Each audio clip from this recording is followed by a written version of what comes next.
Hello again, it's Dina here with another video for JenBear Designs. Today it's all about pop-up cards. I made this one for my brother. His birthday is in a couple of weeks, so being prepared. Very unusual that for me. I don't know about you, I find buying cards for men really difficult. They're either fishing, beer, rude, or based on some kind of transport. And I'm sure most men have got a much wider range of interests than that. So for my brother, I've kept it simple. It's a shabby chic kind of effect with lots of happy birthday balloons going on. The beauty about these cards is they open out into quite a deep card full of interest, but they fold flat for posting. So you can put them in a normal envelope. They don't need any kind of special envelope. And they should go, depending on how big you make them, this one's quite big, they should go normal postage as well. Hope you enjoy the video. Thank you so much for watching. If you like what you see, please subscribe and see you again soon. Bye now. So sit back, relax and enjoy. There's a close-up of it. You can see I've smudged some of the glitter glue there. I'll put my finger in it. Never mind, hey. The base, this is a 12 by 12 inch piece of craft card. It's double-sided. Because it's a 7cm square card, I'm cutting the craft card down to 29 by one way and strips of 14 high. It's going to be 14 centimetres tall, and that will give me 2 sets of 7 squares. And then 29 wide will give me 1 centimetre flap to glue it together with when it's finished. The next step is to score it along those lines. So I'm going to score it at 7, 14, 21, 28. Now you can see I'm just scoring them along there. And then I'll turn it around once I've got those lines scored, and I'm going to score it halfway along at the 7cm line, but only across 3 panels. The back panel you don't want to score because that stays upright, because that's what you write on and it's the back of the card. Alright, so that's my scoring done. Now I'm just going to cut along some of the score lines. I'm going to cut along 3 of the lines down to the centre to create the flaps that fold back. This is actually where the top of the card is, so the flaps fold down to reveal the inside of the card. There we go, just cutting down. And once you've cut them down, you can cut that top bit of the flap off. You don't need it on that side. Now you can see I've got my flap that I will be gluing down onto. Do all the folding, get your folds ready and prepared. And now I'm going to fold down the top flaps. So I know, oh, I nearly folded that one down. Don't do that. That was nearly a boo-boo. It's ready to glue. I use PVA. It gives me a bit of wriggle room. I've used double-sided tape. When the cards get quite heavy, the tape can give way. But also, the main problem I find is as soon as you touch 2 pieces of paper together, you're committed. And if you don't get it exactly right, you've got a wonky card, which is no good to anybody. So with a PVA, you can wriggle it around until it's in exactly the right place. Using clothes pegs there to hold it together until it dries off a little bit. So I'll just put that one now to one side. In this book, I've got some die cuts. When I'm cutting anything out, I usually cut a few spares and then I store them in little homemade envelopes like this in my book. Here are the spare happy birthdays I've already got cut out. The colours didn't really go with the card I'd chosen, so I decided I would have to go and get my die cut machine and cut some more out. Okay, there's my die cutting machine and the happy birthday die I'm using. I think it's an XCut die, I wouldn't swear to that, but it's quite a nice chunky one. Very easy to use, cuts beautifully. Just putting it on my card so the right way round, you see the lettering the way it is. I always cut out loads more than I think I'm going to need. These box pop-up cards take a lot of filling, so I think I used 8 happy birthdays on it in the end, I'm not sure, something like that. So I cut out masses and I usually run out and have to cut out more as I go along. So here you can see me, I'm using the rest of that card from the 12 by 12 inch card to cut out my happy birthdays. So I carried on cutting out happy birthday die cuts. You can see the pile gradually growing at the left hand side of the machine there. And I cut out some of this darker bluey purpley card just as a contrast, as a shadow for one of the layers that I was going to do. When you're doing these pop-up cards, you need really strong card because otherwise it will flop. I had a lot of problems with the balloons, you'll see that in a minute or two. They kept flopping over, so I had to put a lot of extra support in with them. So use good quality card if you're going to do these kind of designs.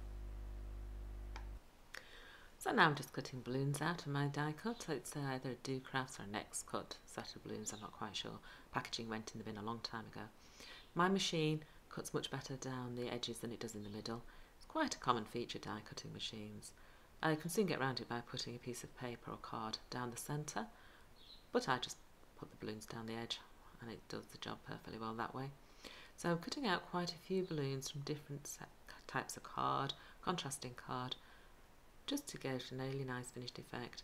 Again, I cut out loads and I thought I had plenty, and I had to go and cut some more out halfway through the card because I ran out. That's just life, isn't it?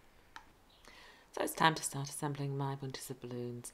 I'm using PVA on a silicone cutting mat, just dipping the edges of the balloons into that glue and putting them onto the string effects, overlapping the PVA onto the card to try and make it as strong as possible. The PVA, as it dries, will add extra strength to the embellishments that I'm adding. I did about 3 or 4 bunches of balloons and then leave them flat to dry, making sure there's no glue on the other side so it looks nice and neat from both sides. Now I'm gluing some of the happy birthdays together. It's to add extra strength. It's all about strength, this card, because they do stand up on their own, so they need to be able to take their own weight. Dipping them into the PVA and then sticking them together. I have tried using the double-sided sticky sheets. Didn't have a lot of success with that because as soon as they touch, they stick. And I just can't get them on straight immediately. I need some wriggle room. So I prefer PVA. It's a bit messier, my fingers get sticky. But it does work for me in the long run. So I've got my bunches of balloons stuck together. I've got some spares there you can see on the left-hand side, which I think I ended up using in the end, and my happy birthday stuck together. Taking the pegs off my card. I'm using a piece of the scrap card from that original 12 by 12 piece that we started with, and I'm cutting strips of card 1 centimetre wide to go inside the card that I'm going to stick all my embellishments on with. So I only need 3 strips, so I'll quickly whiz off 3 strips of that card, and then we'll use those as a support. For this part I don't do any fancy measuring at all. I just get my strip, I wrap it around one of the squares like that, so I know it's the same length as the square. Then I trim off the tabs to make them a reasonable size, bit of PVA on those tabs and stick it inside the card.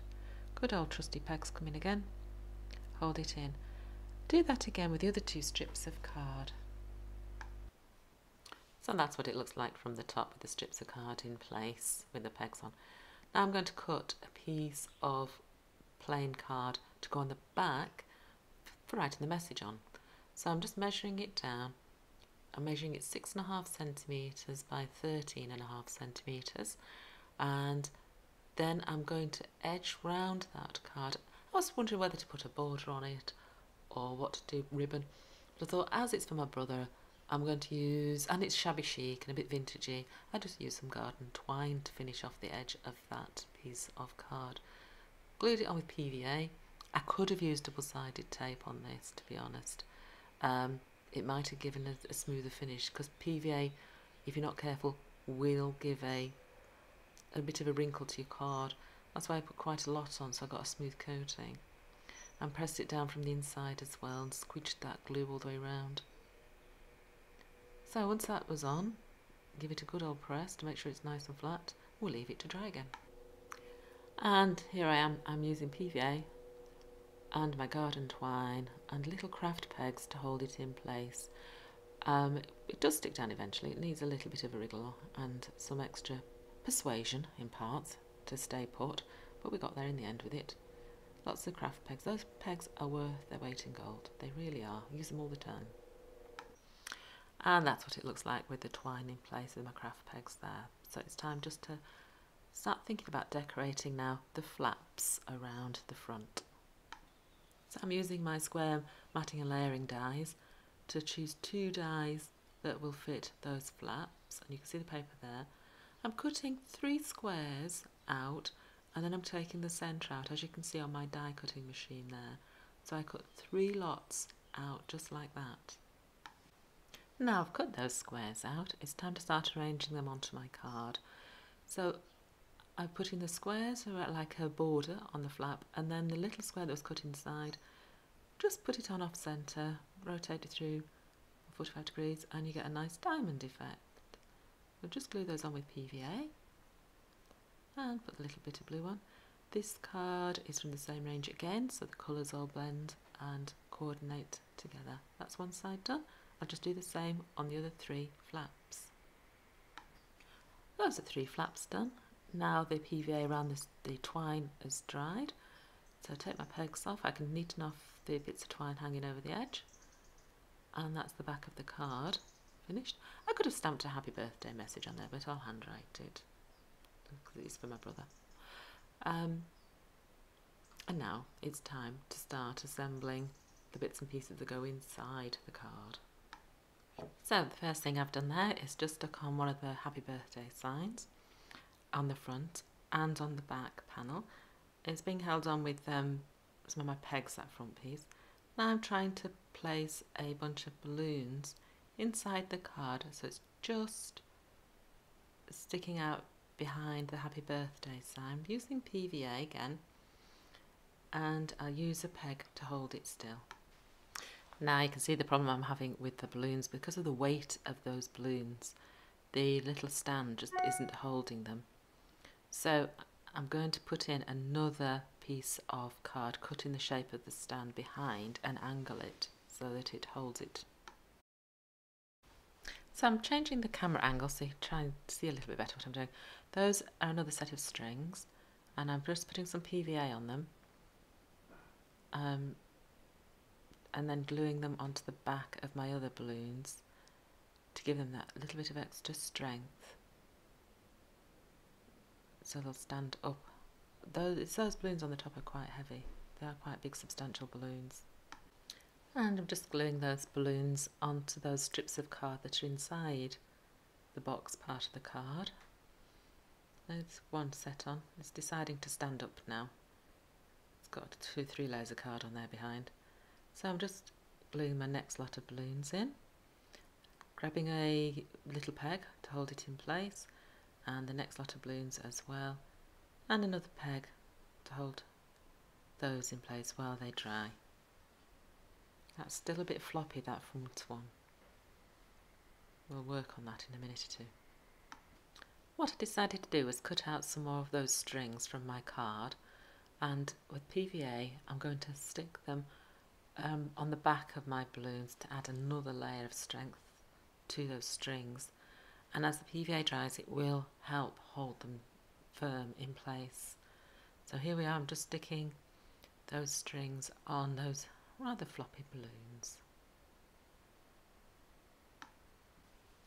Once all the balloons and signs and symbols and everything are in place, I'll hang it upside down on my patented card drying machine, the lamp, to dry.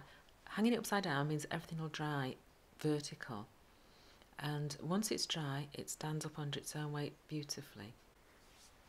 So it's time for the finishing details now.